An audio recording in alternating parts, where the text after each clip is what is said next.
বন্দর নিরাপত্তা ব্যবস্থা যে এতই বেহাল, এই যে গেট পাসটা দেখতেছেন, আমি দুপুর 2টার সময় গেট পাস কাটছিলাম।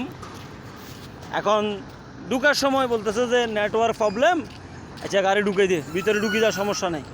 আমি ভিতরে ঢুকার পরে গাড়ি লোড লইলাম, লোড করে বাইরনের পরে বাইরেমু এখন গেটে আসছি ভাত খাওয়ার জন্য। এখন ওখানে বলতেছে যে নেটওয়ার্ক সমস্যা, আচ্ছা সমস্যা নেই, কাট পাঁচ করে লাগবে না, বের হয়ে যান।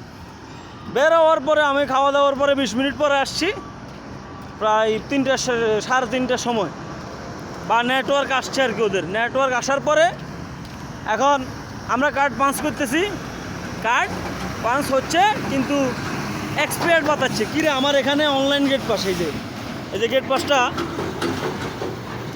2টা কত মিনিটে জানি গেট পাসটা কাটা হয়েছে। অনলাইন গেট পাস কাটছি, আমার এখানে গেটে ইন করছি, ইন করস নাই তোরা। পরবর্তীতে আমরা গেছি আবার ইন করার জন্য, গেলাম ইন করলাম, ইন করার পরে এখানে ইন বাতাচ্ছে গাড়ি যে রাস্তা দিয়ে ঢুকে রাস্তা, কিন্তু আমরা কার্ড পাঞ্চ করি, আসা যাওয়া করবো যে গেট দিয়ে, ওই গেট দিয়ে তারা কি আমার কার্ড এক্সপায়ার্ড বাতাচ্ছে। কী রে এক্সপায়ার্ড বাতাচ্ছে তো তোদের আমি গেট পাস দেখাচ্ছি, আমাদেরকে সহসা ঢুকাই দিবি না?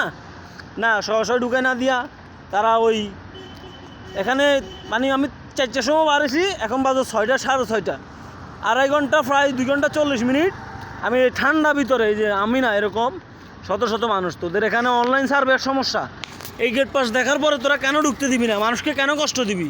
হ্যাঁ, তোদের নিরাপত্তা ব্যবস্থা এত খারাপ কেন? আমি বন্দর নিরাপত্তা ব্যবস্থার নিকট দৃষ্টি আকর্ষণ জানাচ্ছি, আপনাদের সার্ভের সমস্যা, নেটওয়ার্ক সমস্যা, আমরা কেন কষ্ট করব? হ্যাঁ, আমরা কেন কষ্ট করব? বিষয়টা আপনারা দেখবেন। আমার সমস্যা, আমি গেট পাস ভিতরে রাখি আসছি, আমি গেট পাস আনার পরেও কেন আপনারা ঢুকতে দিবেন না? হ্যাঁ, আপনারা কেন ঢুকতে দিবেন না? আমি গেট পাস টাকা দিয়ে কাটছি না, অনলাইন নিয়ম আপনারা করছেন না, আমরা অনলাইনে গেট পাস কাটার পরে কেন এই সমস্যাটা, আমরা এই ভোগান্তিটা নিব? বিষয়টা আপনারা দেখবেন, বন্দর নিরাপত্তা কর্মী যারা আছেন তারা আপনারা দেখবেন, আর আমাদের নেতারা ঘরে বসে থাকিয়েন।